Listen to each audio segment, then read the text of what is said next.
showcase, and we have a couple of wonderful guests. Please welcome, if you would, John Holt and Mario Jose.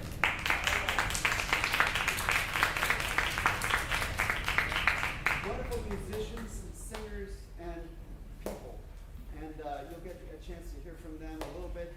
At some point, I would love for you guys to get a chance. We ran a little short here on time with the sound check and everything, but would love to hear your perspective if you maybe would weave that into some comments about where you're coming from. That's it. Welcome to LA College of Music in Pasadena. Please welcome to the stage Mackenzie Stage.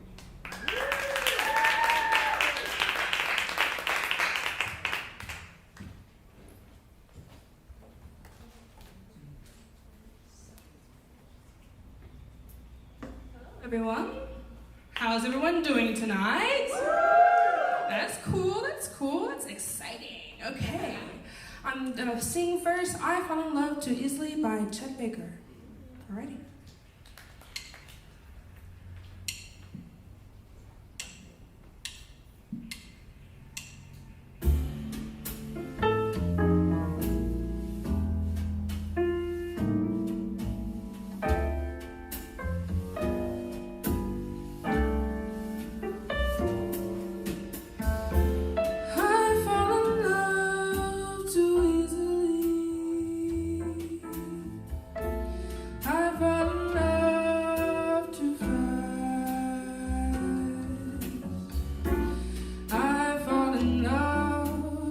Terribly hard for love to ever last.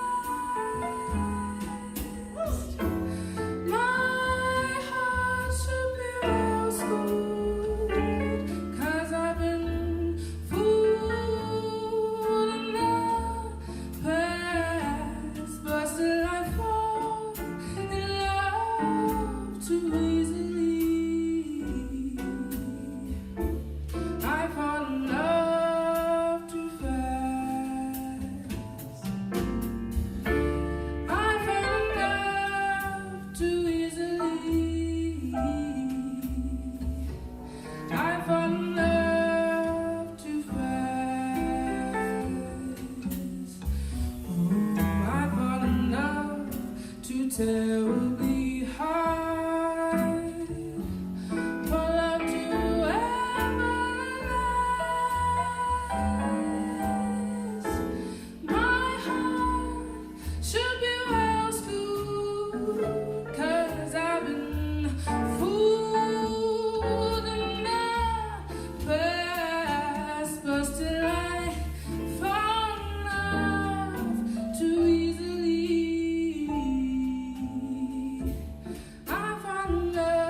Is I'm Still Standing by Elton John. Alrighty, let's get it.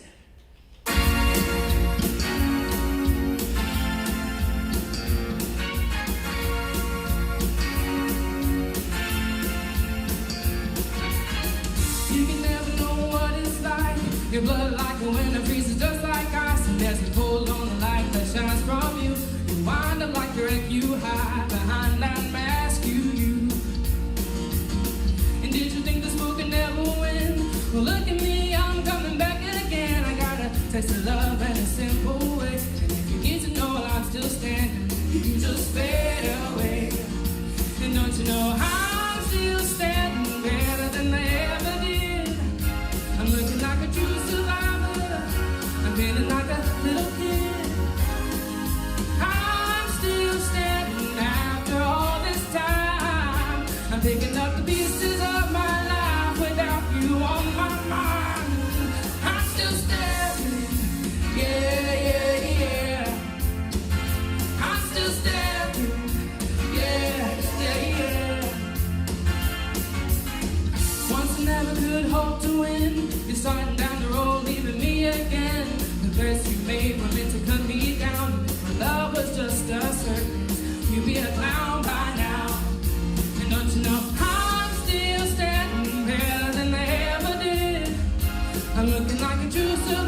wait, do I leave right now and then?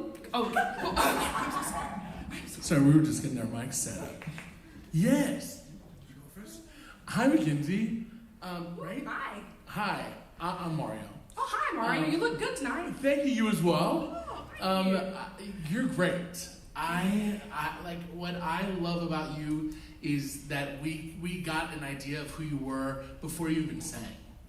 And so you came up and you're very bubbly. I feel like if I was one of your classmates, like you would be like the class clown that everybody adores. But I mean, but you have this really like bubbly, magnetic personality, and it comes through when you were talking more so than when you were singing. I know. Oh my goodness. That's the thing. When I got here, I was more focused on like, oh my God, I know the song and everything. I had it down packed and everything. But as soon as I was like, I'm freaking out. What am I gonna say? Oh my God. But then I was like, oh, that just messed everything up. The singing part. I was like, oh, well, I did it. Well, first of all, I mean, we've all been there. We're all artists, and we have been there. One of the best pieces of advice that I got from a teacher was, like, especially with nerves, everyone assumes like we're judging you when you walk on stage, and that's so the opposite. I think when we go to a show, we want them to be like, sing, you know what I mean? Like we want them to succeed. So we're all on your side, as opposed to thinking that we're going to judge you, or we're thinking we're going to like, you know, say, oh, I hope she gets the rich, da da da da. So first of all, live in that, because immediately when you started talking like, hey, how you doing? We were all on your side, and we still are. But yeah, that's what I made. I made a note. I love your tone. It's so cool. It's unexpected, and it's just like this pretty, like, you don't have a lot of natural vibrato, and it's just like this raspy, light, gorgeous tone. So live in that. And I really, really loved the standard. Is that more your vibe than I'm Still Standing? No, Or do you like both? I like a lot of other genres, but like just not. Give me a second. Yeah. Not just except jazz or something, but like I was like, why not just do this one? Let's do it. Oh, I really loved it, and I saw glimpses of who Mackenzie is in I'm Still Standing, but it didn't. You were like stopping yourself before you let yourself really go. Yeah. And I think I would, when I see a show, I would much rather let like someone being so authentically themselves, and even if the pitch it varies, I'm like, they're living, they're so themselves, and you have that bubbly, light personality that everyone's again on your side from the moment you walked on stage. So if I would say, I'm, you know, like the voice is there, the tone is there, it's very unique, and I would just say live in that and know that we're on your side. Yes, sir. Awesome. Thank you so much. Hi, Mackenzie. I'm Sean. It's very nice to meet you. Hi, Sean. You're Thanks. looking fine tonight. Thank you so much. Thanks for singing for us. That was really, really, really fun. Thanks for coming out. I'm wondering, how long have you been singing? How long have you been studying? Just so I have a little context. Studying is ever since I was in school, but like middle school, but like singing ever since I can remember. Can't remember a time when you weren't singing. No. So I sense that in your spirit. And like my colleague here, I'm definitely responding to that. Can I offer you some technical things to think about? Most definitely. All I'm right. down for it. First of all, big Chet Baker fan. What else did Chet do besides sing? You're asking me, right? Yeah. I have no idea. Any idea? Big trumpet player. Oh my God, yes. It's all about melody, yes, right? Yes, All about sir. these I'm melodies. So sorry. And so I'd love for you to consider thinking about what it means moving forward to really move into that rich alto stuff that you've got going on. And I want you to think about it because I want you to ground your tone. Right now, I feel like maybe some of your sound and some of your air is trapped up a little high. Yeah. You don't need as much air as you were using. You know, the beautiful thing about singing is that we're most effective when we use the least amount of indispensable air. When we use the very least. So this big subglottal pressure that we create where we take in big gasps of air in the middle of our phrases, that creates problems because it gets trapped high in our chest and we don't get to ground that sound, we don't get to ground that tone. So I want you to think about what it means to finish phrases. I watched you start phrases very effectively over and over and over again, but what I was really listening for was how you finished your phrases. I don't think you're thinking about that much yet. And that's okay. That's why we're here, right? Yes. And I would argue that I spent the bigger part of my 20s doing the exact same thing. I was interested in the launch, but I wasn't thinking about the landing, right? So I want you to start thinking about what it means to connect your ideas with this grounded tone, and you're going to be unstoppable. There's a lot of unbelievable alto tone in you that I would be tapping into. I would even consider maybe bringing the key of that tone, of that I Fall in Love Too Fast song down just a little bit. Oh, yeah. Discuss that with your teachers. What does it look like for you to really be in that sultry part of your voice? First of all, that's the genre, right? The torch kind of vibe, right? Really, really, really good. I'm still standing, completely different bag of tricks. First of all, your spirit is unstoppable, okay? But I don't want you to be performing more than connecting. Many of us will go out to these places in our personality that feel, well, first of all, let me back up. I never want to, along the lines of what my colleagues said here about you feeling nervous. And do you know that your audience has a responsibility to you? Really? Yeah, this is not an audition. This is a share. Oh. So if you lean into me like you have an expectation for me to do something with you, I'll meet you in that moment. If you don't lean into me, then it will come off like I feel disconnected, even though you might be partying. You might be a party in a sweater, right? But I really want you to expect more from me, and that means eye contact and really connecting with your champions in the room. Not everybody's going to have the ability to keep looking at you because most people are uncomfortable in their skin. Believe it or not, you're a tour guide. In that moment when you're up there, you're not auditioning. You're actually in charge of taking care of me and making sure that I feel safe in what would be an unusual situation for the uninitiated, right? So look out here in the audience. You're going to find the 2 or 3 people, like Mario said, that really want you to win actually more than you do. We're even uncomfortable when you don't win, right? Find those eyeballs because they're already looking at you. They're glued and they want you to win. They're your fire starters. Right? Meet those people and they will show up for you. And you know what the cool thing about those people are? What? They bring everybody else along for the ride. Oh, wow. If you see me digging you, then the guy looks over and sees me digging you, and all of a sudden he's like, well, maybe I should be digging her, right? So there's an immediate kind of synergy. There's this launch that can happen inside of the audience. But never underestimate that I've got a responsibility in this transaction as well. Otherwise, we always feel like we're auditioning. That's not cool. That's no way to take the stage, right? So when you take that stage, just remember that this is a share, okay? And you'll find that stability and that sense of groundedness that you're looking for. Last thought. Okie dokie. You have an amazing tone, but I want you to, if you start thinking about what it means to ground your sound, you're going to get even more effective in your pitch. Okay. And right now, pitch is a little bit, it's this combo platter of what it means for the air to have been trapped a little high, us not to be really thinking about finishing the ends of our phrases. When those things come online, guess what? Pitch gets more stable. So, and why would pitch matter? Do we care that much that sounds, that tones are in, why do we care if things are in tune? Why does that matter? So we can, I guess, know what they're singing or something? No. You know what it is? It's physics. Do you know that if I hear something that's just a quarter tone sharp, that it actually wrecks my internal organs? Really? This is all about physics, which is born out of the overtone series off the piano. I'll stay out of that trap. I won't go down that wormhole. But I want you to know that's why pitch matters. And so if we can work to center our pitch and get it really, really focused, we release all the happy stuff inside of people's bellies and they just feel more connected to your music. That's why pitch matters. Because at the end of the day, it's just a physical experience, okay? You ever heard something that kind of hurts your teeth? Like, right? So that's a physical experience, and that's the beautiful part about singing. When we can ground the tone, we get centered in our pitch, and we really think about the completion of our phrases, you're going to be unstoppable. I really enjoyed your performances, and thanks so much for taking these things into consideration. Thank you for the feedback. Alrighty. Next we have Dept.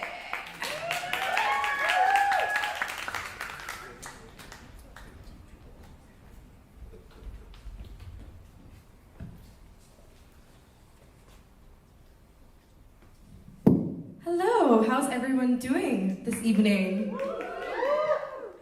Okay, so I'm Aditi Sharma and I'm in my 4th quarter vocal major.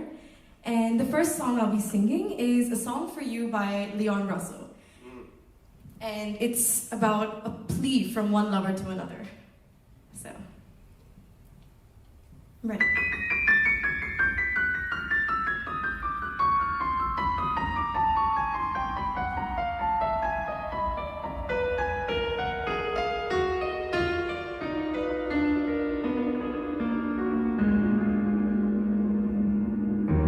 I've been so many places in my life and time. I've sung a lot of songs. I've made some bad rhymes. I've acted out my life on stages with 10,000 people watching.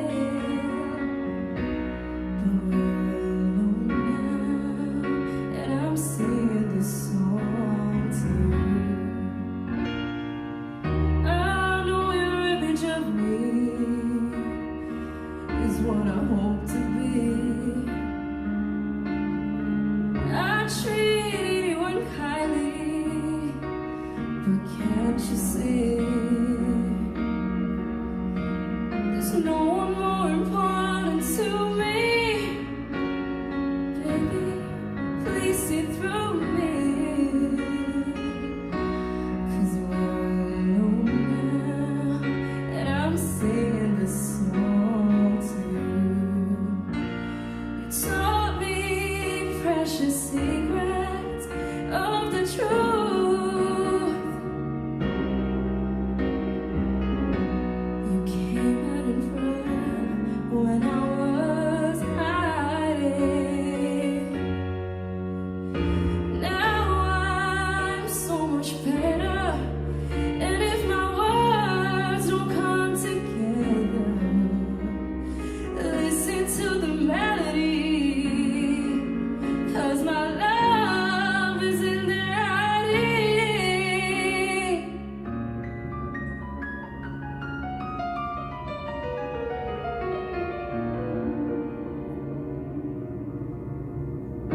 I love you in a place where there's no space or time. I love you for my life. You're a friend of mine. When my life is over, remember when we were together. 'Cause we were alone, and I was singing my song to you.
The second song I'll be singing is actually a rewrite from, it's actually a cover of the English song A Kiss to Build a Dream On by Louis Armstrong. And the Hindi song is actually, it's shot in a nightclub, and it's from a movie that talks about the riddles of life and is based around a guy who lost his true love. And yeah, it's a cabaret song, so let's have fun with it.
Would you pronounce your first name for me one more time? Aditi? Aditi. Yes. That is lovely.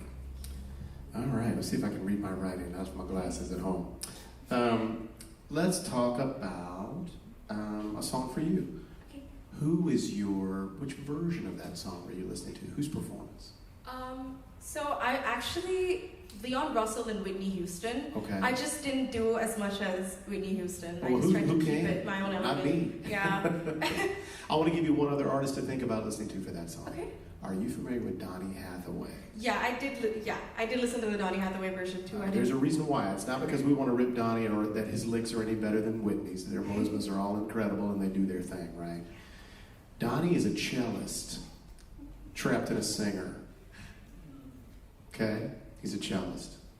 And there is the thing that I mentioned to our last vocalist that was up there, just this unbelievable connectivity. There's another reason I want you to listen to Donnie.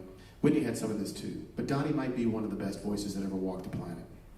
And one of the things that he was masterful at was using vibrato among this other little toolkit. And the cool thing with vibrato is that if you use vibrato, a straight tone and vibrato and elision and diphthong all together in this little package, it allows you to start a line with a straight tone, let that tone move into vibrato, then you can open the vowel, let that vowel open into something else. Well, vowel modifications are a really big deal for singers.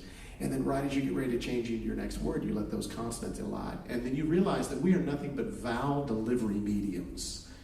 Consonants are just the little lily pads we jump on to get from vowel to vowel.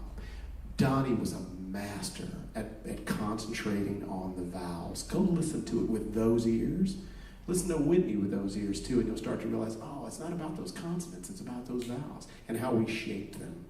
I feel like you've got one way of using your vibrato right now, and it's almost a little unconscious, like sing tone, start vibrato, sing tone, start vibrato. You know what? That's not unusual, and it's a great place to start. But I want you to, as you grow and mature as a singer, I want you to realize that vibrato can have different speeds, it can have different amplitudes, it can have different places it enters the note, and that makes it so interesting. And it starts to sound like a cellist. So a great exercise for you would be to sing a straight tone into a very, very slow vibrato and then increase it. So, la,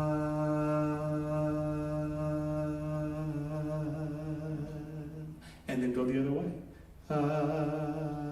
And then you'll realize that really, with the exception of something that's like a kind of a stomach or a tummy vibrato where we're really shaking our whole thing, vibrato is just a fluctuation in pitch, right? And when you wrap your head around that, then you have this masterful use of that tool.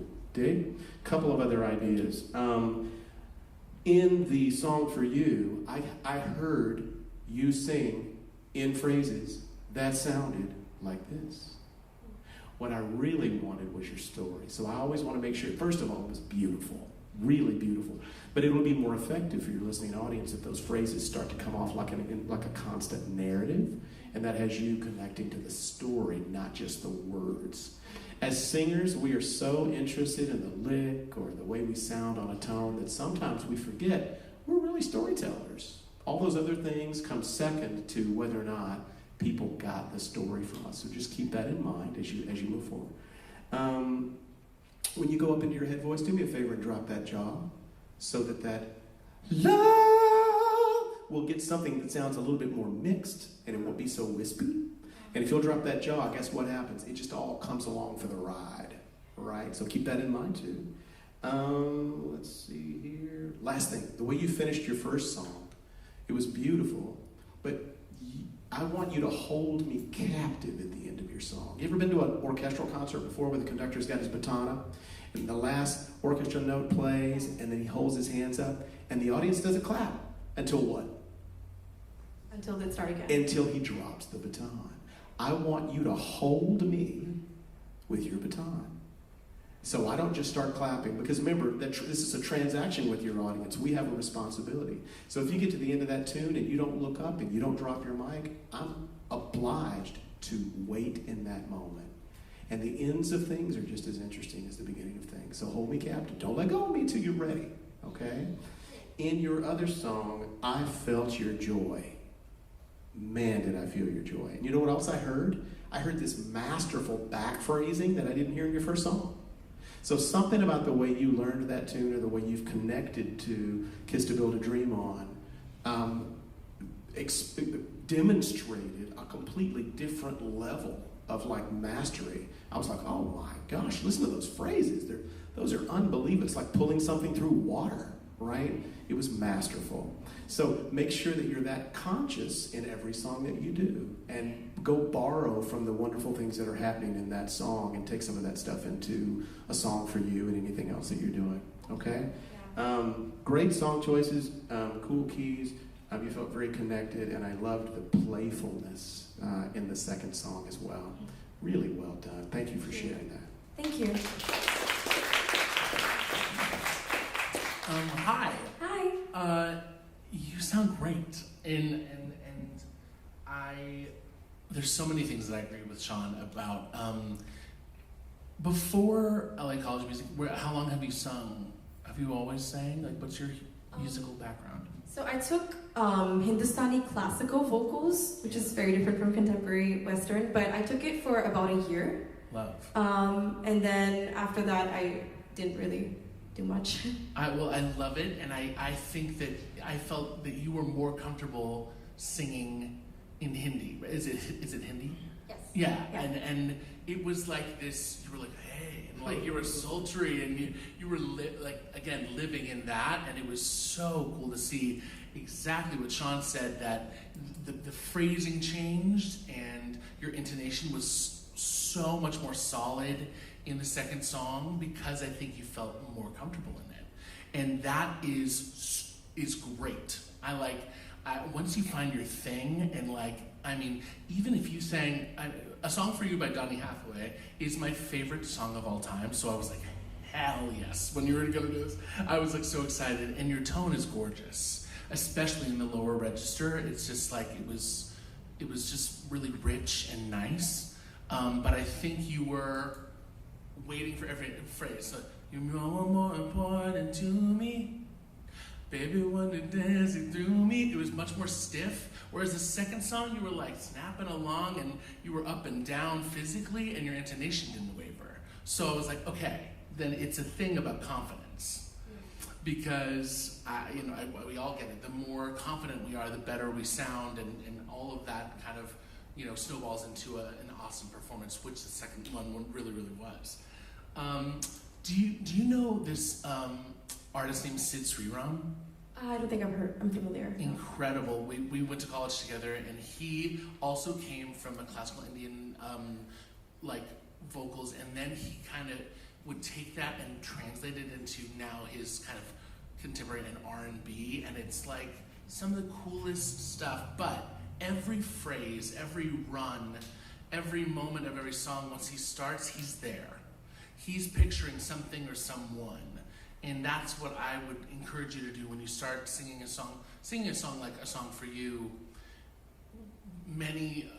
Most people will have heard that song and love that song, and your tone and voice is pretty, but I think what I was missing is, who were you singing to? And when what Sean said, thinking about the words, the hand was right, and you were like emoting what the words are saying, but I wasn't sure who you were singing to or about. So taking that time and emotionally connecting and really believing who you're singing to is going to get all of us to be like, wow, I don't know who she's singing about, but she's singing. You know what I mean? But thinking about those things, and again, your comfort and ease of all the things that you're doing in the second song were great. And for every singer, and I know that this just happened to be something you did, I want to see your beautiful face. So when you take the mic off the mic stand, get that mic stand out of your beautiful face. Because there was like a couple verses where you were like here, and you have a fantastic smile, and I missed it. And so, especially with A Song for You, it's like, there are a million people in the world, but all I'm here doing is singing this song for you. So move that mic stand out of the way, and that stage is yours. Awesome. Thank you for the feedback. Next we have Rodrigo.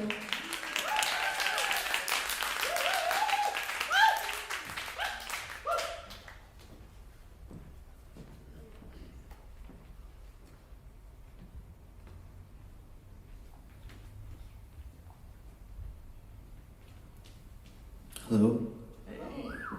How you guys doing?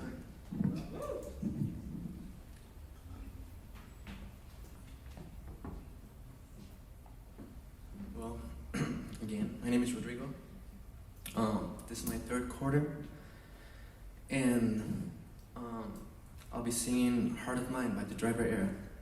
But first of all, I would like to say hi to my mom and dad, who's hopefully watching right now.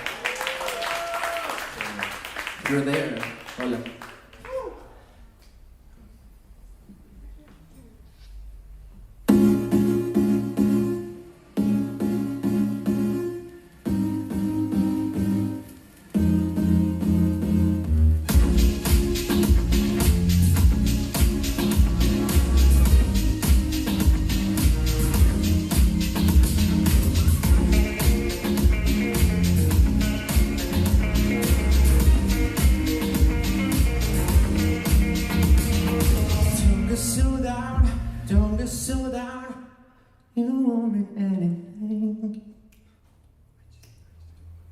We're laughing at how better off now for such a silly thing. I'm gonna start. Yes. Because I didn't mean for him to stop the music. I was actually trying to get Dave's attention. That is all my fault. Let's start over. Take your time.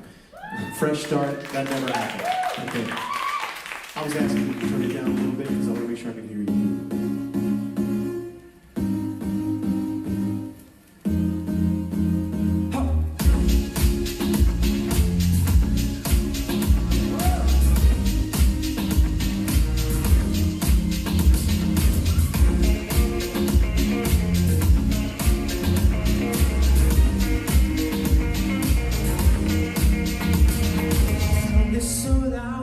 Don't get so down, you won't need anything. We're laughing at how better off now for such a silly thing. Lost it from our bliss, saying I know this, I will be hiding all the time. Ain't it amazing? Constantly changing, don't wanna let it go. Just hold me till sunrise. Let's say the goodbye. These feelings are hard to find in this heart of mine, in this heart of mine. Yes, it did. The heart of mine. Always forget when do flowers bloom. I always forget it's all gone so soon. Can I stay with you? Lost it from all this. Say I know this. I will be hiding it all the time. Ain't it amazing? Constantly changing. Don't wanna let it go. Just hold me till sunrise. Let's say the goodbye. These feelings are hard to find in this heart of mine, in this heart of mine. Yes, it is. The heart of mine, this heart of mine.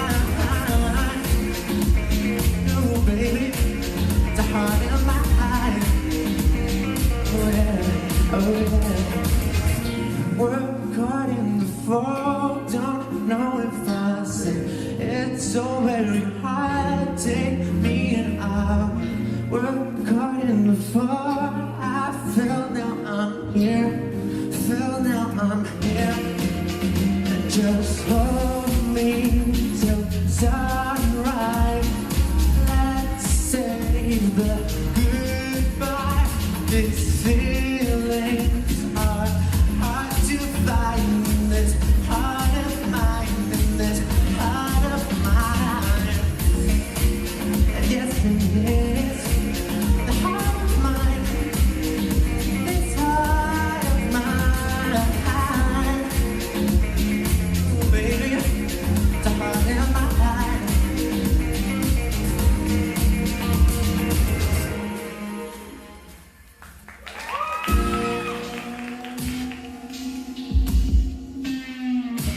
You got it.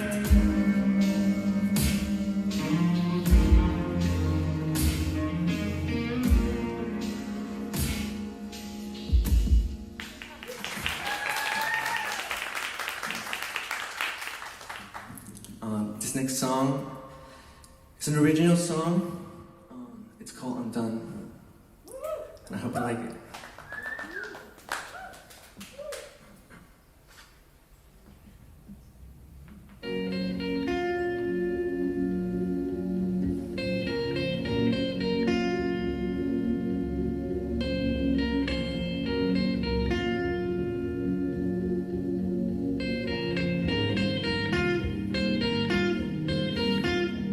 You know, I know what we had was something so beautiful.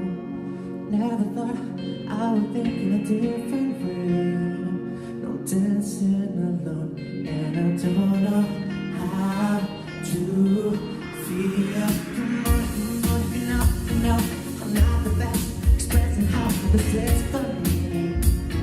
It's not a fact, but it's a feeling up to me.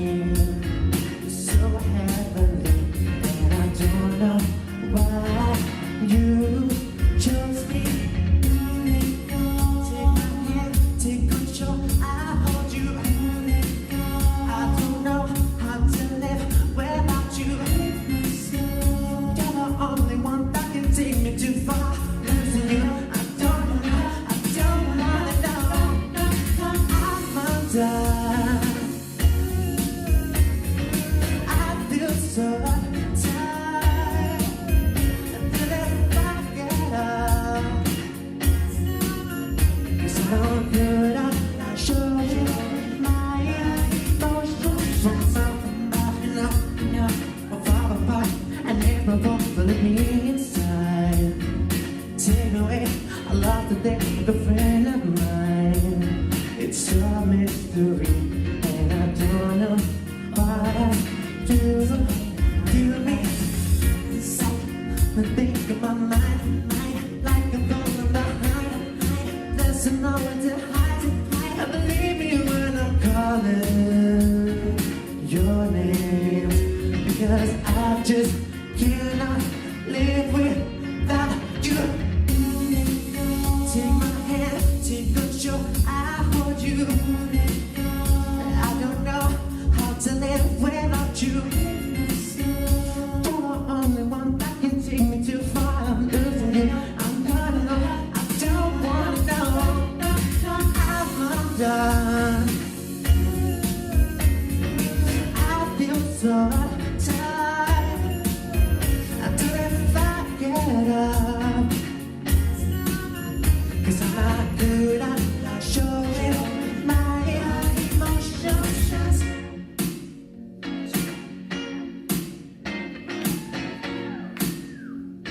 Now let me hear it. Tell me I can do it. I don't have to do it. Tell me I can do it. I don't have to do it. Tell me I can do it. I don't have to do it. Tell me I can do it. Get on up and do it. Tell me I can do it. I don't have to do it. Tell me I can do it. I don't have to do it.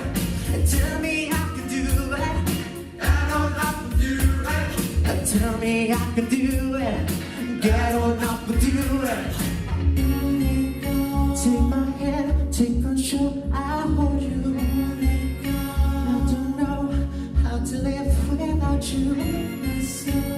You're the only one that can take me too far. Losing you, impossible. I don't wanna know.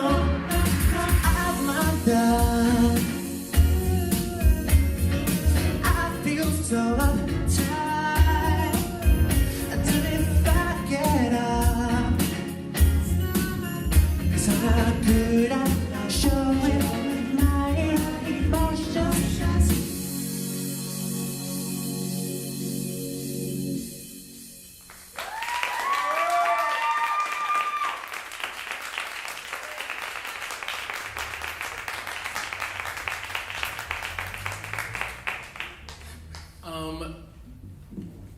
I was living for that. That was great. Okay, so who are some of your influences? Well, Stevie, Love it. Bruno Mars, Cool. James Brown, Love. Jackie Wilson, a little bit of Michael. Just a little bit. I love it. I mean, honestly, and obviously in the way you move, for sure. Like, I mean, I'm, yeah, we all have our people, for sure. Stevie, Donnie are some of mine. And it even comes through in your voice. It's such a cool tone. And it's reminiscent, but it doesn't, to me, it doesn't sound like you're copying him. It's definitely Rodrigo. So that's one thing that I think is on your side. I wrote Living and Swaggy, because it's just like, right when the beat started in the first song, you closed your eyes and you went to a place, and that, I love that.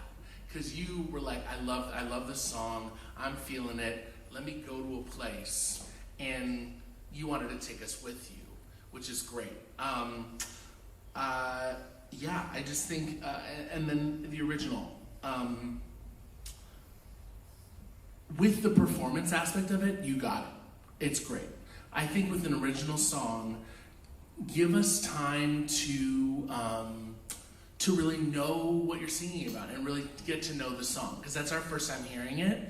And obviously, you are delivering a performance that is solid. Like, you are very like magnetic to watch, and like it's all great, and you know when the choreo is gonna hit. But I think I lost the message of your song, and it's a great pop song, and you want it to translate.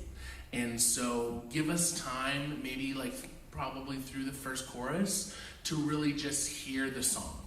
And you can still be swaggy, but the like mic to mouth is like no no no da da ba da ba ba. It's all here. And if you're more so worried about the movement, I lose the lyric and I lose the melody, and I want to hear it because it's great. So I would say give us more time with the original, and then I think that's going to give you more of a solid grounding in your intonation and pitch, because it's not easy. Like that kind of chromatic movement that was in the pre-chorus, or there was one portion of it, I was like, oh, this is not a 4-chord pop song. You're writing like some difficult stuff. So give yourself the ability vocally to do that. And also, like towards the end, you have the notes, but because of what you were doing physically, your body was like choking them off. Da da na. If you just stood there and you had like more of like just a moment to be vocal, it would fly out. So I really love your vibe, and I just want you to give yourself all of the tools that you already have by giving yourself a moment to just like communicate vocally before we add the movement. But the movement was very genuine. It was very like you. So just let us hear that gorgeous voice first, is all I would say. But awesome job. Thank you. Of course. Yes to all of that. Yes to all of that. Man, you are like, you just waiting on Access Hollywood as a bodyguards. You are ready. You are ready to be a pop star. And I mean that in the best way possible. You're so fun to watch. Really, really cool. I'm going to give you a little hack for what it means to be a rhythmic pop star singer. You know what Neo and Timberlake and all those guys do to get ready? Usher, you know what all those guys do to get ready for their shows when they're dancing around a choreo? They sing their entire show on a treadmill. Okay. The entire show. 2 hours nonstop. Because that's what their body's expected to bring along for the ride when they're out there doing all their choreo and all their moves. So if you can sing your show, your 2-hour show on a treadmill without falling off and breaking bones, then you're ready to get on stage, because you'll have these energy stores, and you're going to be able to, you'll have all of the athletic and the breathing thing handled. Right now, you're a little bit beholden to your physical motion. By the way, you're a great dancer. You're a blast to watch. Wish I could do even a couple of those moves, right? I'd redo the whole thing. But you're amazing.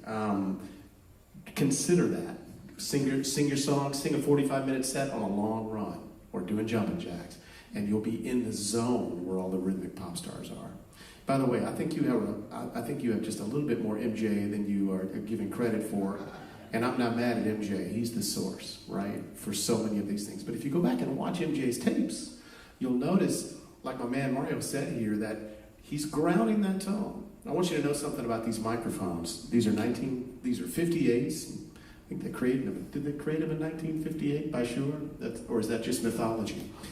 They're very, very, very, very directional. So if you're here, I'm not sure what your words were, right? And Mario, I said that beautifully. You got to make sure that when you're moving around, you're on that mic, you're doing that thing. And by the way, if I back off an inch, check out what happens to my tongue. It gets thinner and weird, right? If I'm up on that mic just like this, but I turn off axis, what happened to my tongue, right? A lot of young singers love to cup the mic with their hands. Oh man, there's a boost at about 1K. That's nasty. Everything got weird and kind of brittle, right? Oh, look at that. Look what happened. So I want you to experiment with what happens to the tone of the mic when you do anything other than touch your lips right here. Your lips should be touching, and I don't want you off access, and I don't want you doing all this. So work that in, just like Mario was referencing a minute ago. Beautiful ideas. Let's see. I want you to aim down for your high notes. You know, the voice doesn't know high or low. It just knows the tension that it's experiencing. But your voice has never met a high note. Your vocal cords are down here. They've never even seen the daylight, right? So we're dealing with this elasticity and the things that we want to do. And when you move up into your head, things feel very free and very easy. So you've got that going on. You have that beautiful tenor like my man here does. I hear them tones. Beautiful, beautiful. I'm a baritone who plays a tenor on TV, and I'm jealous of guys like you. You've got really, really beautiful high tones. Focus those down. Drop that jaw and get those things to center. Okay, it's going to help you pitch. Man, come on with that original song. Really cool. The production was great too. Were you involved in any of that? Yes, I You did. kidding me? 3 days ago. Are you serious? So awesome. Bro, yeah. That's solid. Really solid. Production sounds good. I feel like you're singing a little above the song. I want you to sing down into it. You know what I grounded with your undone song was in the bridge. Not because you got louder, but because you moved into a different kind of conviction around the way you were delivering the melody. Right? Bring that level of conviction to your head tones so that I connect with you in the experiencing the emotion of your song long before you get to that bridge, and you'll have me at hello. Okay? Let me see if there was a couple other things here. We talked about that. I think that may be it. Kudos to you. You are well on your way to some really exciting performances. Don't stop dancing. Just don't be a prisoner to your movement. So that you bring movement in once the vocal is absolutely ready to go, and you're going to be hard to keep up with. Kudos. Congratulations. Now, give it up for the wonderful Rebel.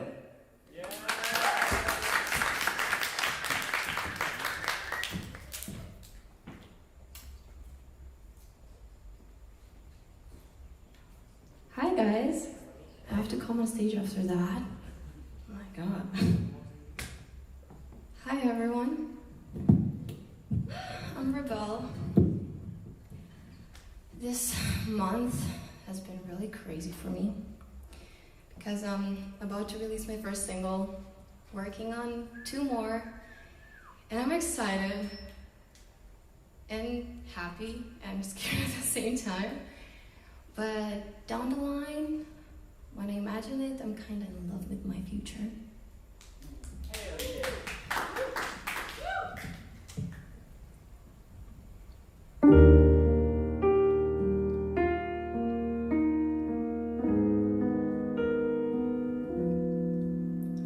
I can't seem to focus, and you don't seem to notice I'm not here. I'm just a mirror. You check your complexion to find your reflections all alone. I had to go. Can't you hear me? I'm not coming home. I had to go. I've changed my plans 'cause I'm in love with my future. Can't wait to meet her, and I'm in love, but not with anybody.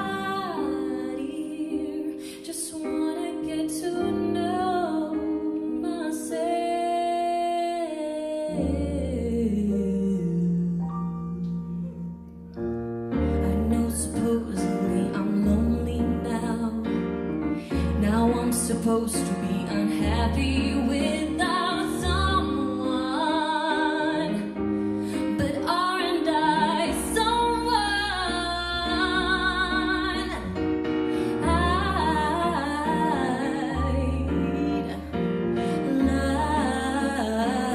like to be your answer, 'cause you're so handsome. And I know better than to drive you home, 'cause you'd invite me in, and I'd be yours again, 'cause I'm in love with my future. Don't want to meet her, and I'm in love, but not with anybody here. Just want to know myself.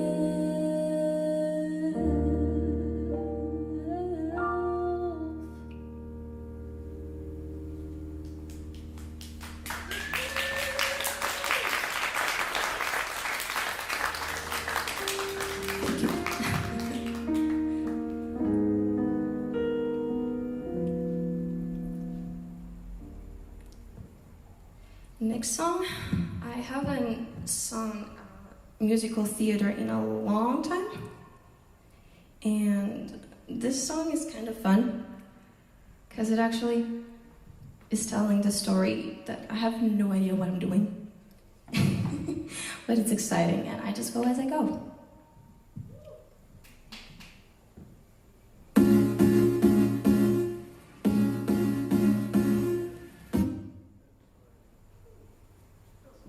Rodrigo number 2.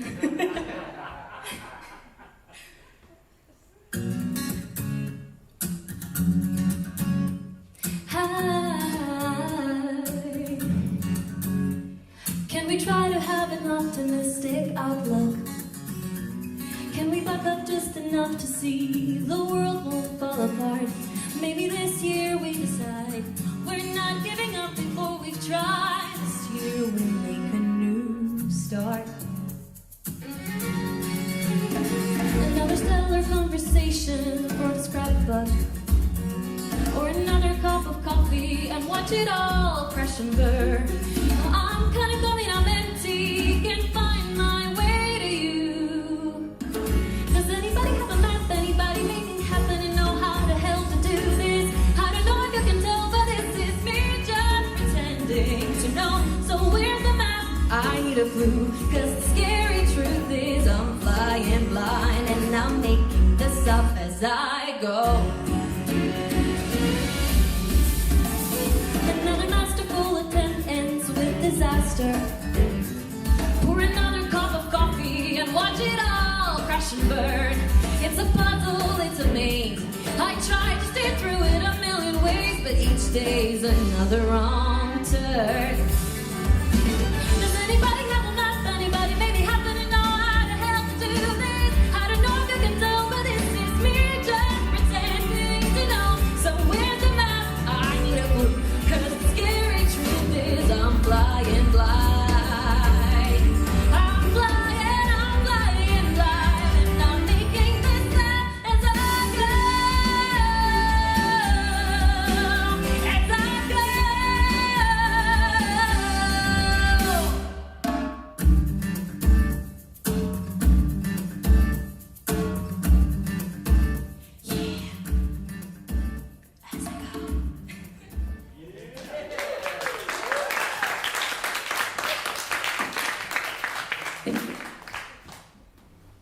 Bravo.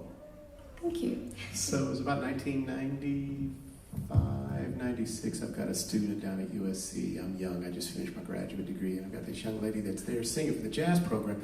But she was such a dynamic storyteller. I could just tell she belonged in musical theater. You know who that ended up being? Renee Goldsberry. You up to Renee from Hamilton? Oh yeah. I Yeah. was like, that sounds familiar. You are a tremendous storyteller. You remind me a lot of Renee. Thank you. You really are connected with your stories. I see the movie in your mind. And that's the highest compliment I can pay you, because I know that there's a screen up there and you're living in that movie, and I can't see the screen, it's facing you. But you're doing this amazing job of bringing me along for the ride. It's like you're narrating something that you see that I can't see, and for that reason, I'm experiencing it just like you are. Bravo. There's this thing that you're doing in music. Music is always about symmetry, right? We love patterns. We love patterns. And so we'll find a pattern inside of a beat, inside of a bar, inside of a measure, inside of a phrase, inside of a section of a tune, right? The antecedent and consequent, the setting up of something and the knocking it down, right? Teeing that ball up and knocking it down the fairway. Pick your metaphor. You've really got a handle on what it means to tee up a phrase and pay it off. And you're doing it under this really long arc. And all of the other toys come along for the ride, like your ability to sing a very effective straight tone. That first song, you sing that long, nice straight tone, I was like, okay, I'm in. I'm completely on your team. Because that's the hardest thing to do well, is to sing a real pure straight tone. And you led with that in that first song. So really wonderful. Connected to your music. Just so good. You like stories, don't you? I love stories. Yeah, I get the feeling that you lead with story, and that all of these bags of tricks that you bring along, all the wonderful musical things that you bring along for the ride, are in service of the story. Don't change that. That is working for you. You're also a joy to watch. So many things that I'm not talking about, but I really don't have a lot of critique for you. I'm just super, super impressed with the trajectory that you're on. I love how you told us I love how you beat me to your inconvenient truths when you got on stage. You know, when we do that, we become the strongest person in the room. If I hide, if I spend my energy all night long trying to figure out how to not let people see my inconvenient truths, I'm trapped. But you got right to it, and that made me fall for you. It made me lean into you, and so you keep telling those truths. You keep moving in that authentic self that you're showing all of us, and you keep doing all those wonderful musical things, and you are going to have that career you dream of. Congratulations. Thank you.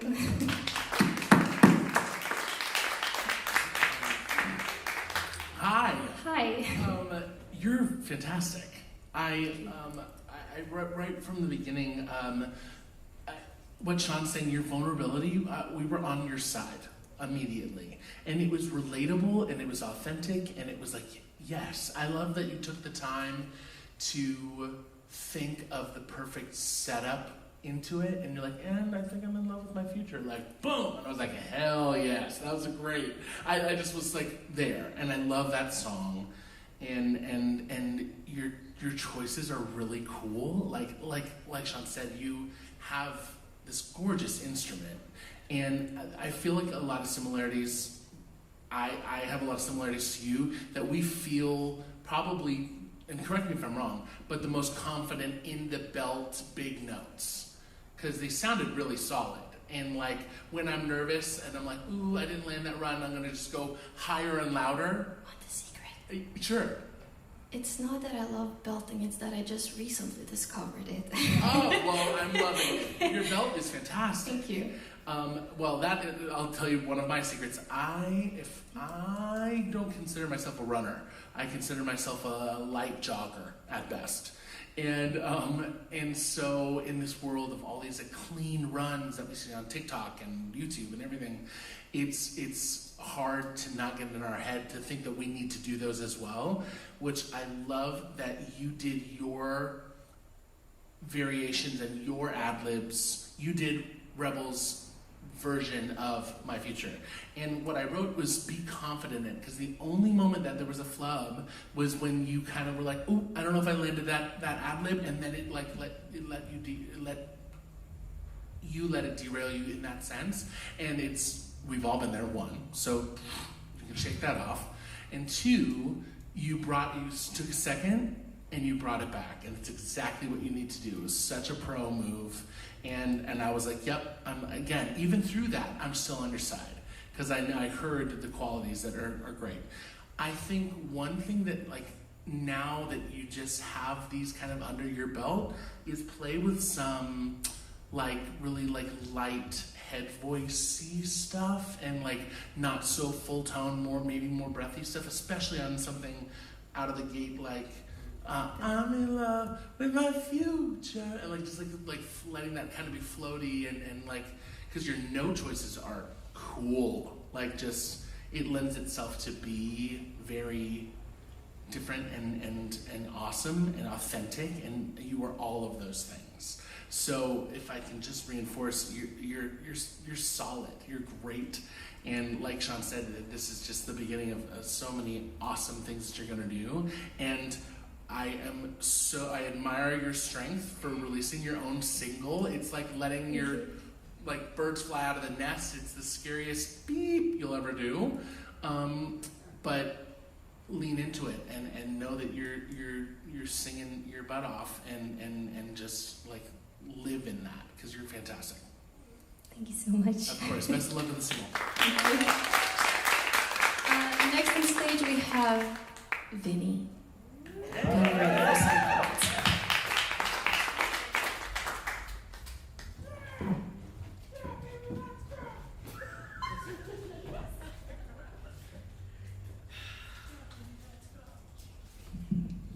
Hello, I'm gonna grab my guitar real quick.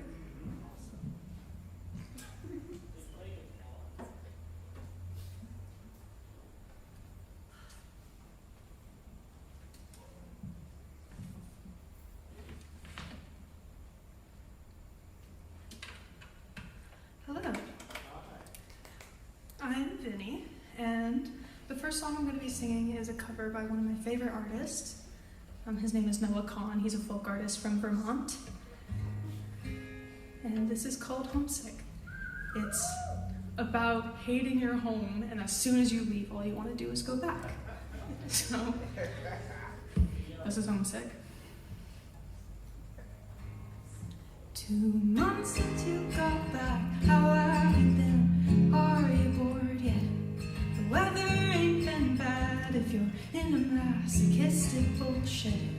And every photograph that's taken here is from the summer. Some guy won Olympic gold 8 years ago with distance runner. That makes a lot of sense. This place is such great motivation for anyone trying to move away from hibernation.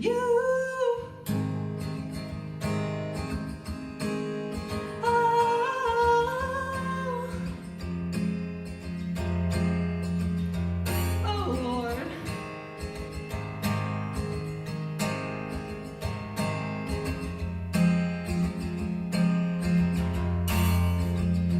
Well, I'm tired of dirt roads named after high school friends, grandfathers, and motherfuckers here still don't know they caught the Boston bombers. Time moves so damn slow, I swear I feel my organs failing. That I stopped caring about a month ago, since then it's been smooth sailing.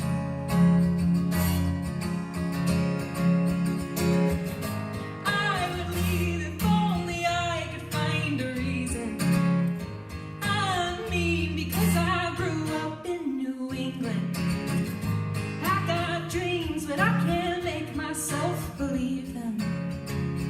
Spend the rest of my life with what could have been. And I will die in the house that I grew up in. I'm homesick. I'm homesick. Homesick.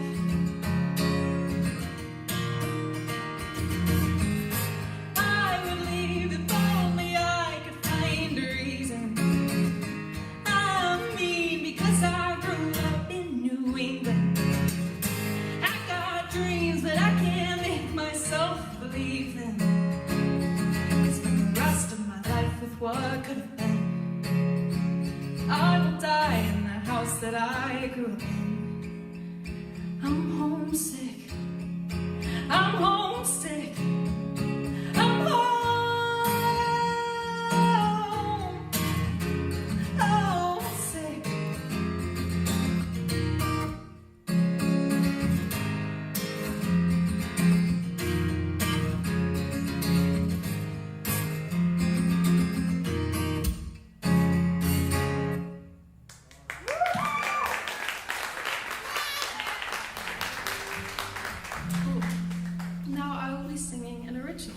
This is one of my most recent ones, actually. And this is one that I've noticed means different things to different people. Of course, I have my own meaning, but I like hearing what other people think it means. So this is called Spiders.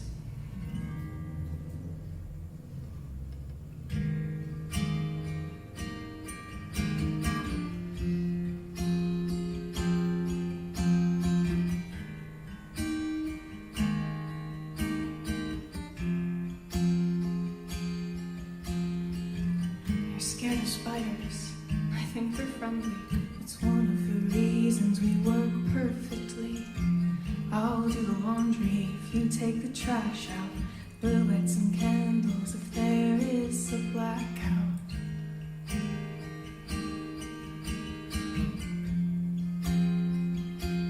I know things change, but will we? In our foundation of paper hearts, the words that got us where we are, the memories we lost are out in the graveyard, 6 feet apart, never felt so far. I like where we're standing now, so let's stay right here above the ground.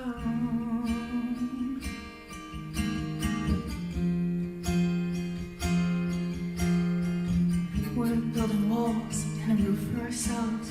You hammer the nails and while I hold the shelf. We don't have to put up prison bars. When you find home with a person, you're safe wherever you are.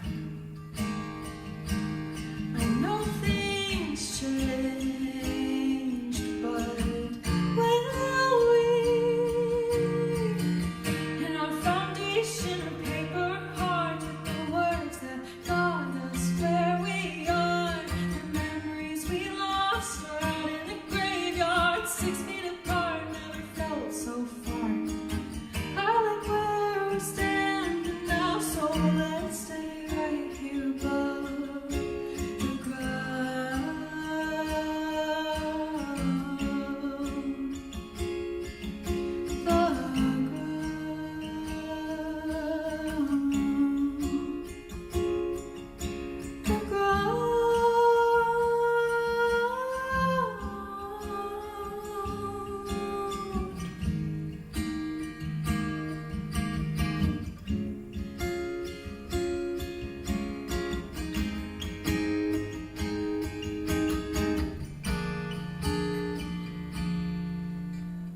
In our foundation of paper hearts, with the words that got us where we are, the memories we lost are out in the graveyard, 6 feet apart, never felt so far. I like where we're standing now, so let's stay right here above the ground.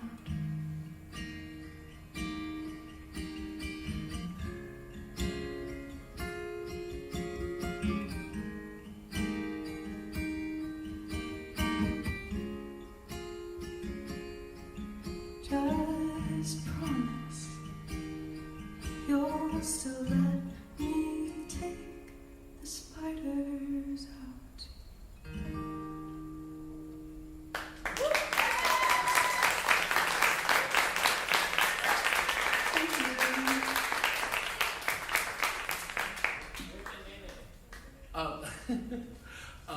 Thank you. You're captivating. It's, I was just like, I barely made any notes of the second song, your original, because I just wanted to hear you do your thing, and you're just great. I'm an instant fan. Thank you. Yeah, I like, it's very reminiscent of Sarah Bareilles to me, and I mean that as the biggest compliment. She's like the one that rips my heart out and stomps on the ground and then puts it back in, and I'm like, thank you. And I totally got that from you as well. That chorus is just so pretty. Thank you. And the drop chorus or drop bridge moment at the end to the end was like you had all of us in the palm of your hand. It was like just captivating. It was really, really, really great. Thank you. Yeah. So The only note that I would say in the very beginning of the song, you were telling the story really well, but there, like if we pushed a little bit more air through and got a little more tone of the notes, then I would remember it like I would that drop chorus. Because it was like, boom, and I was like, yeah. It was just so great. And because again, with originals, it's hard because this is our first time hearing it, and we're like, yeah, we're trying to listen to the quality of your voice, which is stunning. And even at its like full moments, at its breathy moments, at its like floaty, like just a fan. So yeah, the only thing I would say is like a little bit more note and tone on that first verse, and then you were smooth sailing after that. Cool.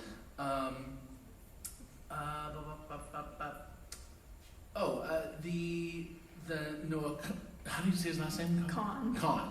Noah Con. So I would give yourself like 2 bars, like you did in your original, to just get yourself solid in the key, because that was like you're like, hey, I'm Vinny, and here we go, boom, and you were right into it. And not that it was bad at all. It was just if you gave yourself a little bit more of a grounding, and that one maybe it wouldn't be like the version he did, but it would be yours. And I think it would just give you a more solid ground to stand on and then launch. And that was gorgeous too. Like I'm homesick. There was like every time you said the words "I'm homesick," it was a variation and a different emotion. But I was like with you. You were like, I'm pissed that I am homesick, but here I am. I'm homesick. And then you like by the end you were like, I know I'm homesick. I could live in this old town that I had to get the hell out of, and now I'm back.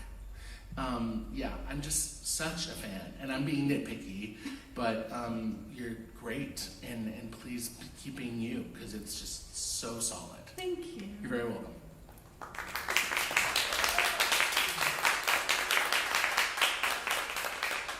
Well, he hit all the high points. I'll just offer a few other things here. First of all, I bet you have a great sense of humor. I would like to think so. Everybody here thinks you have a great sense of humor. I heard your sense of humor in your first song, and really appreciated it because it was tactful, and I can see where you were making your moments happen. Very effective.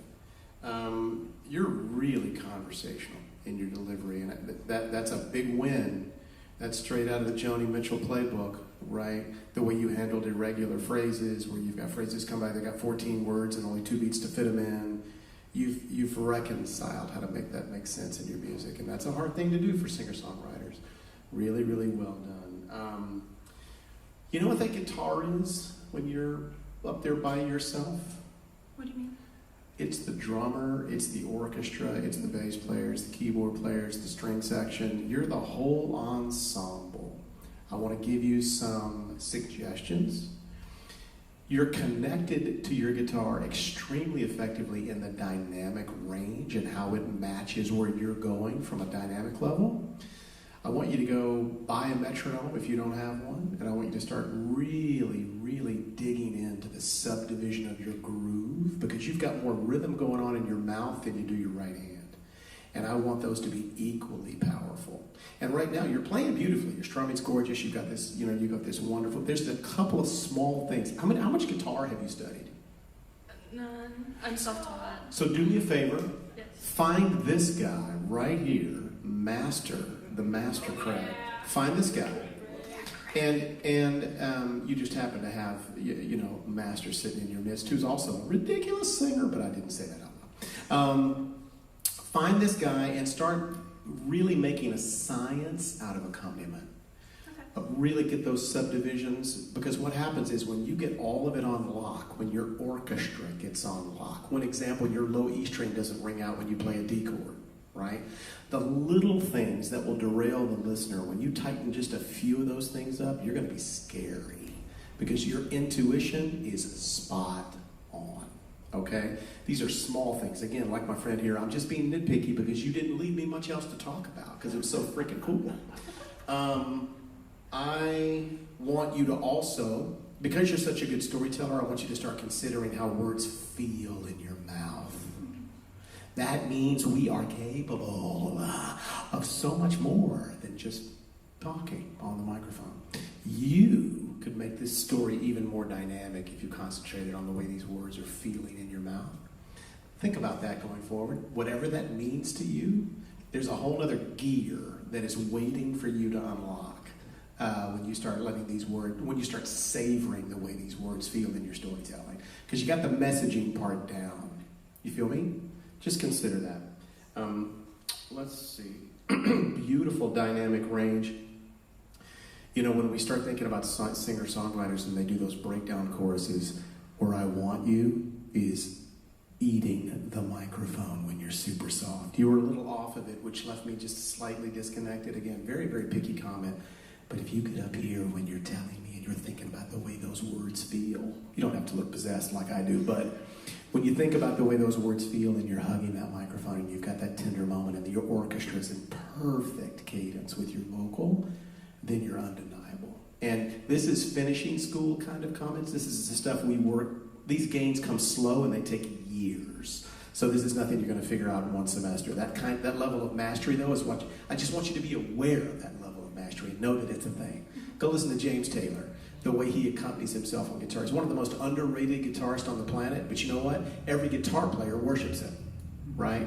So go look at that acoustic technique, listen to the way he plays and accompanies himself and how his orchestra is there to support his voice. And it's impeccable. There's no missed notes, whatever.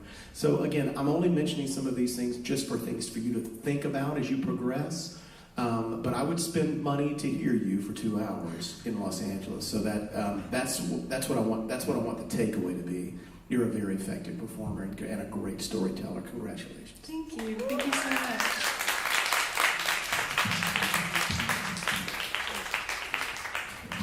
Next we have Rocco.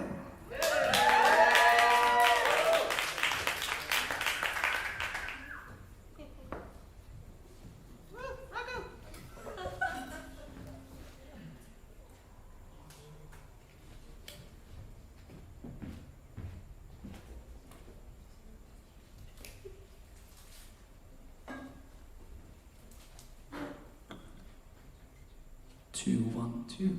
Hello, everybody. My name is Rocco. I'm a junior here, vocal performance department. That should be a new word. And without further ado, I'm gonna do 2 songs for you, just like everybody else. This first song is "What About Us" by Pink.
Sticks and stones, they may break these bones, but then I'll be ready. Are you ready? It's the start of us waking up. Come on, are you ready? I'll be ready. I don't want control, I want to let go. 'Cause now it's time to let them know. What about us? What about all the times you said you had the answers? What about us? What about all the broken happy ever afters? What about us? What about all the plans that ended in disaster? What about love? What about trust? What about us? What about love? What about trust? What about us? What about love? What about trust? What about us?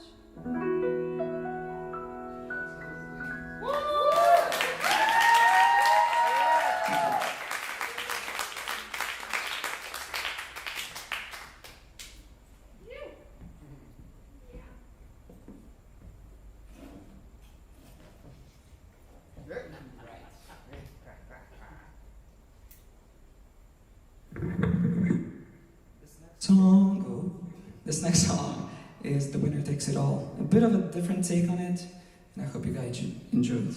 Just a sec.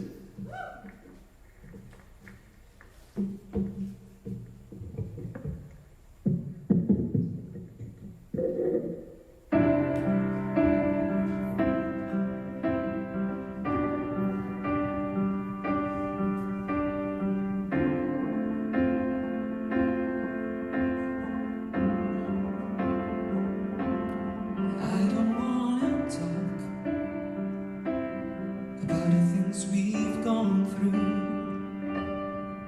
though it's hurting me. Now it's history. I've played all my cards, and that's what you've done too. Nothing more to say, no more ace to play. The judges will decide, the likes of me abide, spectators of the show always stay low. The game is on again, a lover or a friend, a big thing or a small, takes it all.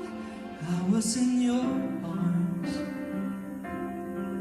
thinking I belonged there. I figured it made sense, building me a fence, building me a home, thinking I'd be strong there. Oh, but I was a fool, playing by the rules. The gods may throw the dice, their minds as cold as ice, and someone way down here loses someone dear. The winner takes it all, the loser has to fall. It's simple, it's plain. Why should I complain?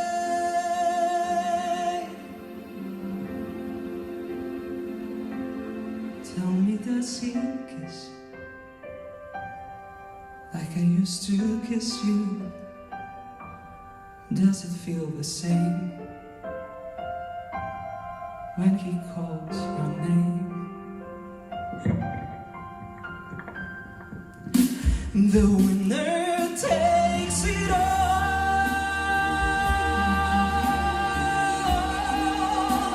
The winner takes it all.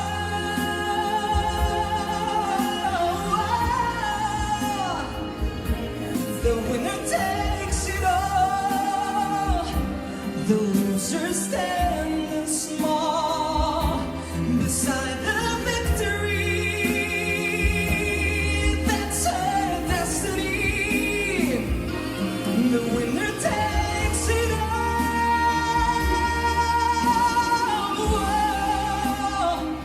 The winner takes it all.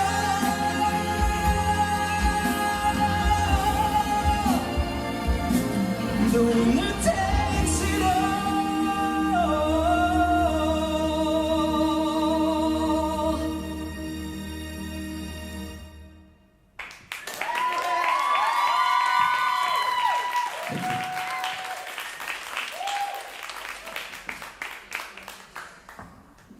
Say your first name again. Rocco. Rocco, I don't like you. I don't like you. I don't like you. I'm feeling very jealous right now. I'm just feeling, no, I'm just kidding. What can I say, man?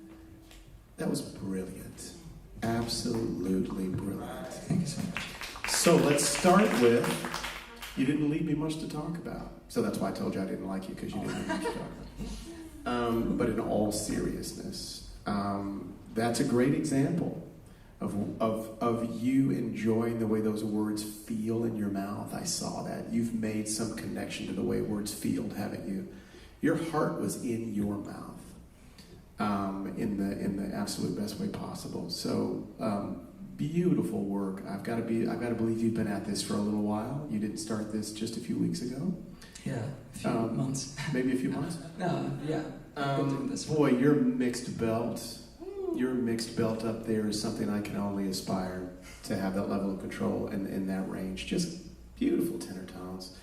But more impressive than your range was your understanding of how to let the song pay out. You're a great storyteller. I waited for you to give away too early, and you didn't give away too much too early. You were a wonderful tour guide, and you made me wait in the best way possible for the biggest moments, and that shows maturity. There's no better metric, no better way to size up a singer than stick a ballad in front of them and see what they do with it. Right? Ballads are our litmus test. They're the way we figure out whether or not somebody's really got something going on, and you did both of those beautifully. You made me believe those were your tunes. I forgot that was a Pink song. I wish, but I forgot that was a Pink song. And just a beautiful thing. If you'll allow me to be a little nitpicky, absolutely. in the verses on the Pink tune, I want you to aim lower than you think you need to aim for those long tones in the verses. They shot a little high, and again, for the reasons that there's no reason to wreck my physics if you don't have to. Aim a little lower than you think, and you'll find this grounded. The irony is, in other parts of the song, you stuck pitch like it was a note on a keyboard. But there were some moments there early on, and I think what that has to do is going ahead and entering the song not at bar 1 but at bar 17. What do I mean by that?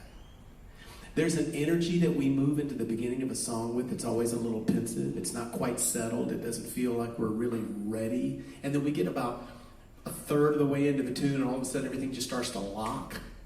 I want all of you here to start getting used to start singing your tunes with the energy of bar 18, of bar 26, of bar 41, as though you've already been in the process of communicating.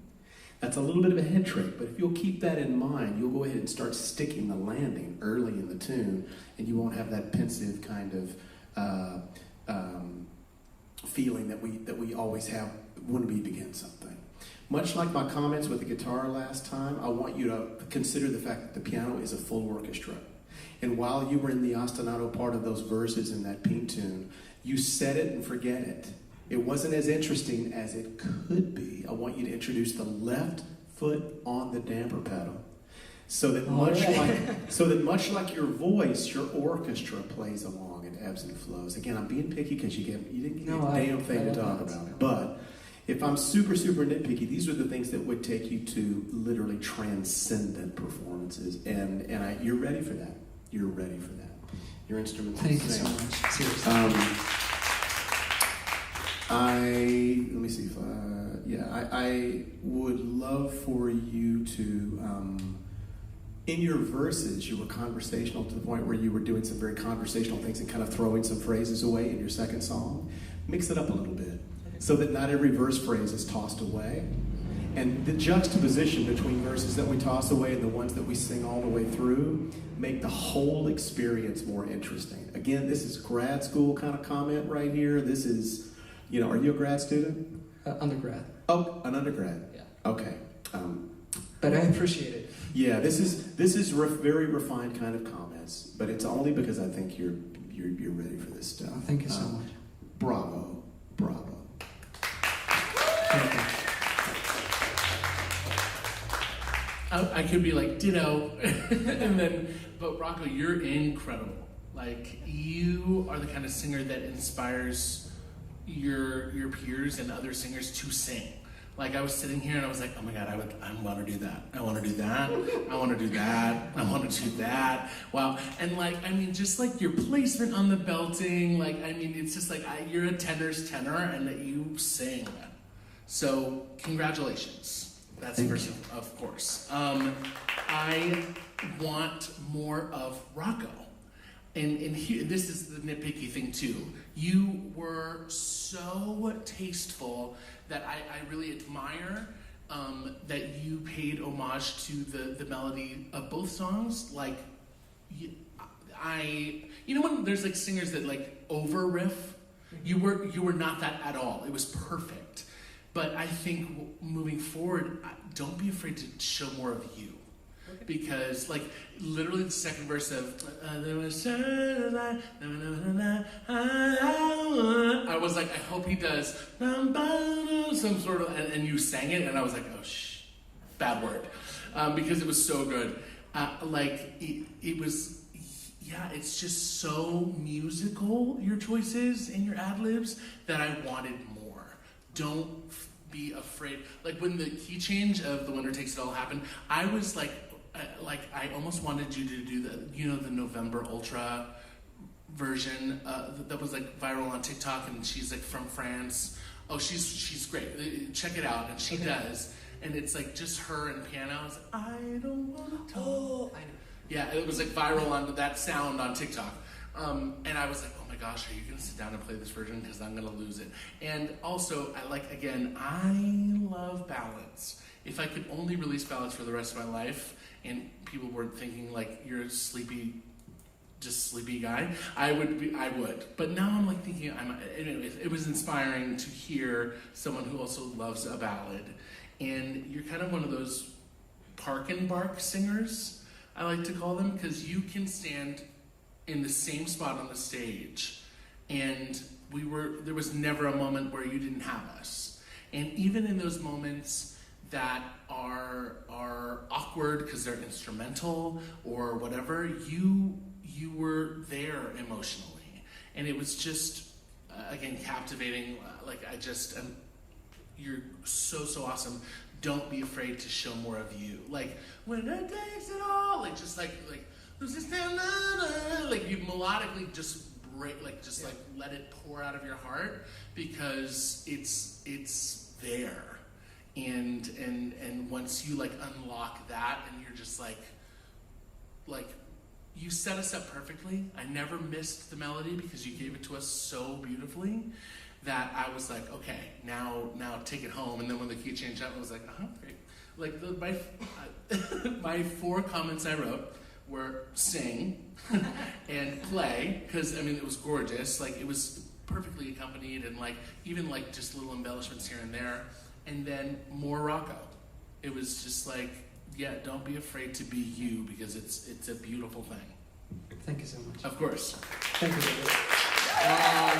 The last but definitely not the least is Ilya. So give it up for him.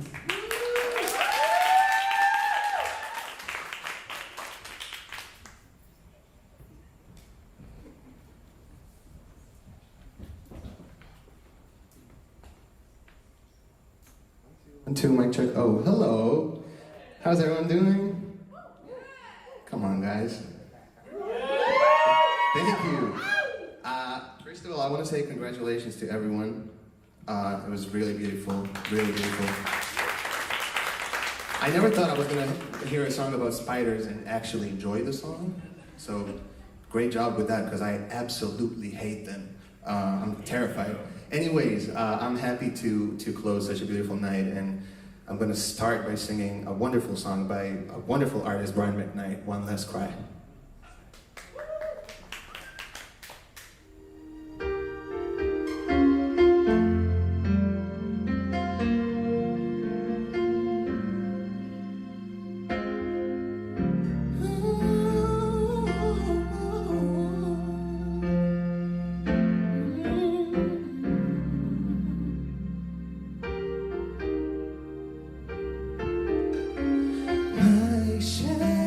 Dreams and broken heart are mending on the shelf. I saw you holding hands, standing close to someone else. Now I sit all alone, wishing all my feeling was gone.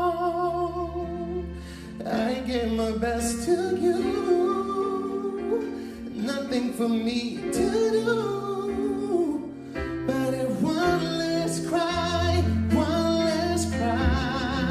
before I leave it all behind.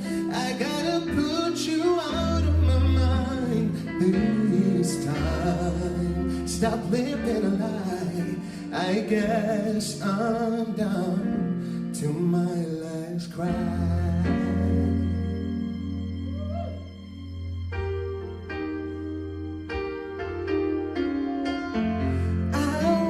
Here you were there. Guess we never could agree.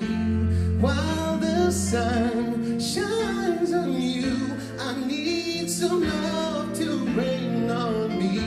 Still I sit all alone, wishing all my feeling was gone. Gotta get over you, nothing for me to do, but if one last cry,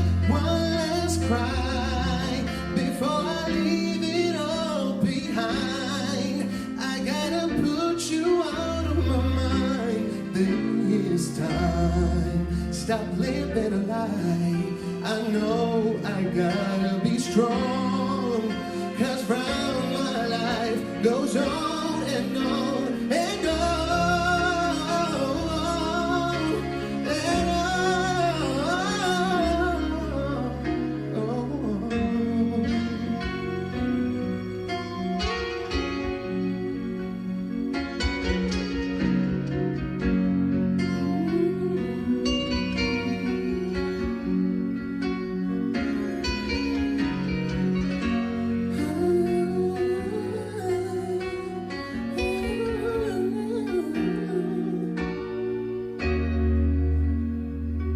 I'm gonna dry my eyes right after I have mine. One last cry, before I leave it all behind. I gotta put you out of my mind for the very last time. Stop living a lie. I guess I'm down. I guess I'm down. I guess I'm down to my last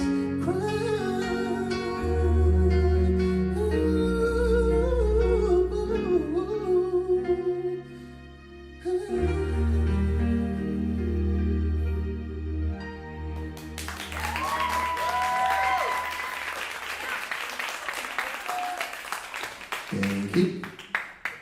Okay, and the last song that or anyone is going to do tonight is a wonderful jazz standard, Moody's Mood for Love. and I really hope you enjoy it.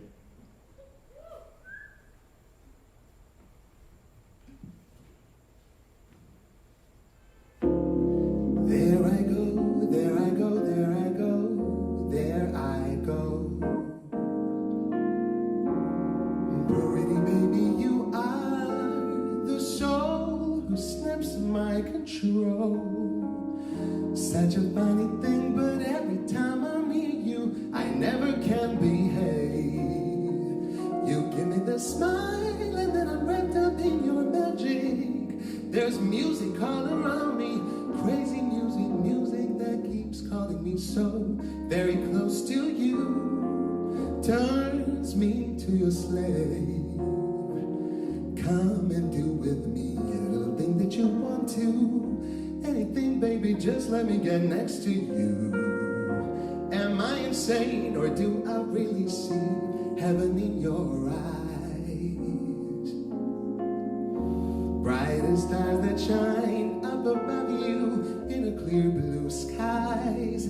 How I worry about you, just can't live my life without you, baby. Come here, don't have no fear. Oh, is there? I wonder why I'm really feeling in the mood for love.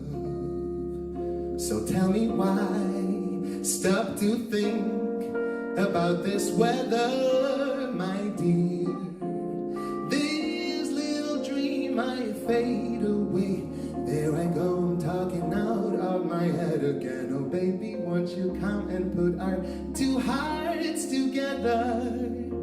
That will make me strong and brave. Oh, when we are one, I'm not afraid, I'm not afraid. If there's a cloud up above us, go on and let it rain. I'm sure our love together will endure a hurricane. Oh my baby, won't you please let me love you and get a release from this awful misery? What is all this talk about you loving me, my sweet? I am not afraid, not anymore, not like before. Don't you understand me? Come on and please pull yourself together, gotta do it very soon. My heart's on fire, come on and take me. I'll be what you make me, my darling, my sweet. Oh pretty baby, you make me feel so good. Let me hold you by my hand. Come and let us visit out there in that new promised land. Maybe there we can find a perfect place to use our loving state of mind. I'm so crazy about love, never knew what love is all about. No.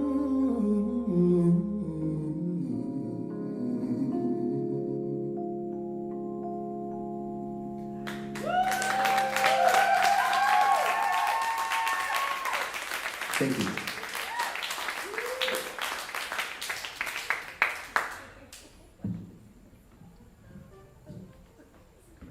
Terrific. Thank you so much. So good. Let's do a little history lesson. What's the original name of that song? I'm in a mood for love. And whose solo were James you Moody. singing? Right, and who wrote that lyric? Give me a second. I know this. Oh God. Was it John Hendricks? No. Okay, who was No. it? Was it Prince? Yeah, exactly. No. God. Was it Michael Jackson? No. That's okay. Let me ask you a question. Have you heard George Benson's version? Of course. Okay. It's my favorite version. Have you sung with James Moody playing this solo? A couple of times. Probably not as much as actually listening to I'd like you to go back and do that Yeah. because there were some. This is such a technical song. Yes. It's got so many beautiful subs and tritones and all the wonderful things that your voice is so amazing. I don't want you to to have anything about this is not just absolutely exquisite. And so thank you, please. I'd go listen to James and sing your melody and your lyric with the original source of that solo, and you'll probably hear a few things that happen. There were a couple of those, the upper neighbor, the upper half tones that happen in this song, which make it so difficult. There's a few notes in there I want you to go back and listen to. But again, that's just me splitting hairs. For sure. Thank you. Really, really, really good. Glad you know the history of that, by the way. Yeah. I would encourage you to fall in love with the words of this song without a melody on both examples. For example, what's the second verse lyric of One Last Cry? But don't sing any notes. Just the second verse. I was here, you were there. Guess we never could agree. While the sun shines on you, I need some love to rain on me. Cool. Now sing it like you wrote it. Now say it like you wrote it, like I love you and you want me to feel something. Okay. Give me a second. No, don't sing it. Just say it. Speak it like Speak it to you. Speak it I thought. Okay. Here we go. If I said sing, forgive me. It's okay. That would have been easier though. I know. It's always easier. Yeah. I was here and you were there. Guess we never could agree. While the sun, while the sun shines on you, I need some love to rain on me. Why would I have you do that? What do we do as singers? You tell the stories. Yeah, but do we? We move through melody to lyric. I want you to consider moving through lyric to melody. Okay. The reason why is we anchor words to notes. So we never really go grab the meaning of a song until we've grabbed the melody. You're so good. I want you to reverse engineer your connection to music so that you can speak a song and make me cry and then attach melody notes. It will change your whole perspective about what you do, and what you'll do is you'll connect to story first and foremost, and then with all the things that with your voice and the things that it can do, all the incredible, amazing things that it can do, you'll be on another level. So fall in love, connect with those lyrics before you ever anchor to melody, and see what happens. I think it'll blow your mind. Thank you so much. Appreciate it. Will do. Another thing, on the Brian McKnight tune, again, I'm splitting hairs because you were exceptional. Please. At the intro of that song, what's the difference between tempo and propulsion? Between tempo and? Propulsion. I wouldn't know the answer to that. So tempo is just where we count it off. Okay. But the internal clock of a tune has to do with its common denominator of where the subdivision is inside the groove. Okay. What is the groove that lives inside of that ballad at the beginning of the first 8 bars? What are we subdividing? What's our subdivided rhythm in that melody? Just it goes in between a quarter and 8 note.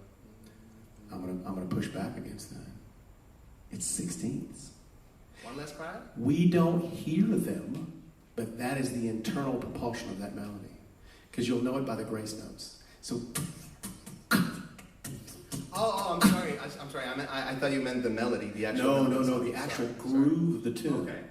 You weren't singing to the internal drummer of that song. Yeah. So you left me kind of feeling like you were pushing and pulling against the vibe or against the groove of the tune. Implied time is a concept that matters to singers because we have to feel groove long before we hear it. So I want you to make an agreement when you learn these ballads that don't have a whole lot of hi-hat in them or not a lot of subdivided guitar parts or we don't have any shaker egg. I've still got to feel those 16ths in your mouth even though I don't hear them in the ensemble. Right. And when you go to that level of mastery, man, you can't imagine how people will connect with you. By the way, are you familiar with Peebo Bryson? Yes. Are you familiar with Luther Vandross? Yeah. That's why there is a Brian McKnight. Yeah. Okay? Yeah. There would be no Brian McKnight without a Luther Vandross and a Peebo. Yeah. Go do a deep study of those guys so that you will better appreciate Brian. Absolutely. And that thread that you pull across those unbelievable lyric tenors, the ones who just rip the heart out of our chest, you're ready for that conversation. All that to be said, I could have said 15 minutes of just unbelievable things. You've got an incredible instrument. I want you to fall in love with the things that are not musical. I want you to fall in love with this bag of tricks over here that has to do with meaning and storytelling. when you bring as much of that to the table as you do this vocal prowess, you're going to be unstoppable. Congratulations. Thank you so much. Appreciate it. Thank you.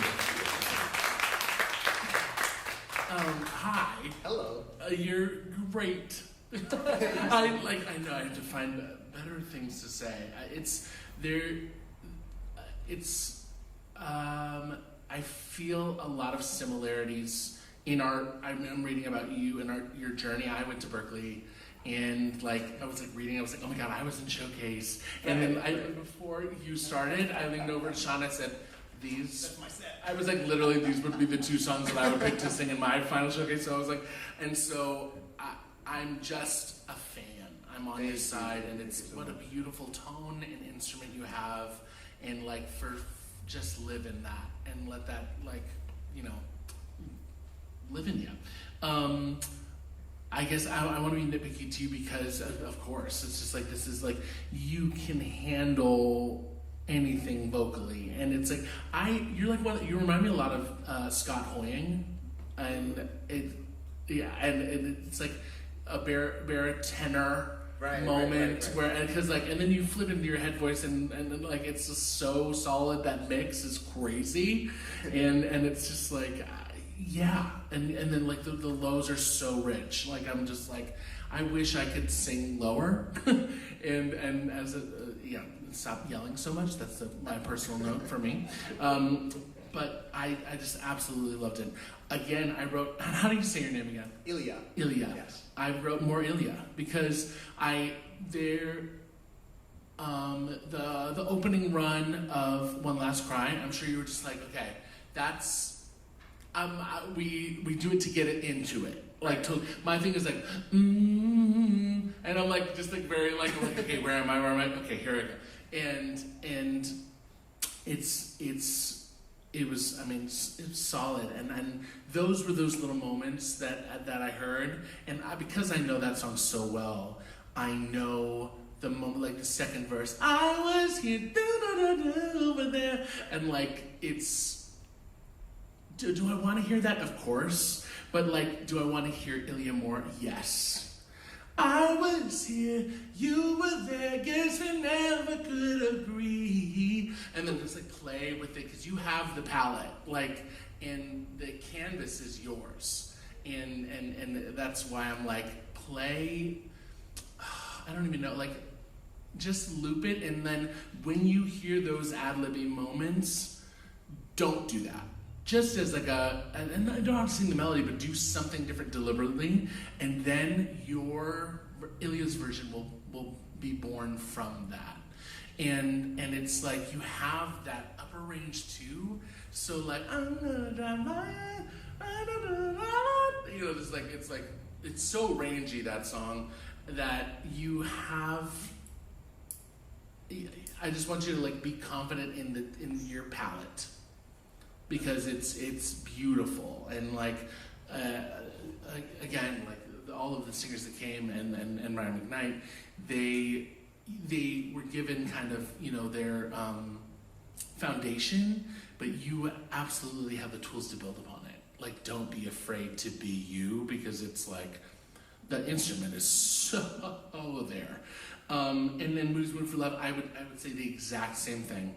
Just to really lock in those hard chromatic notes.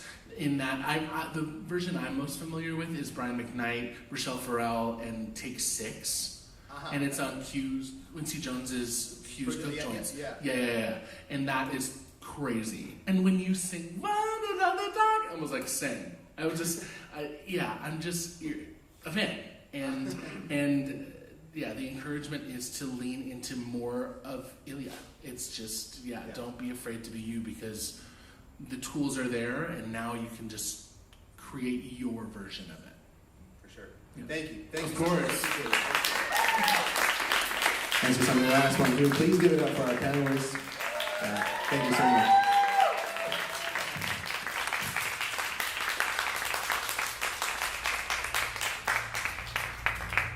Thank you, everybody, for being here. Thank you for the wonderful performers again, and for all the audience who brought your heart, and we're doing just what you talked about. An available, present, opening your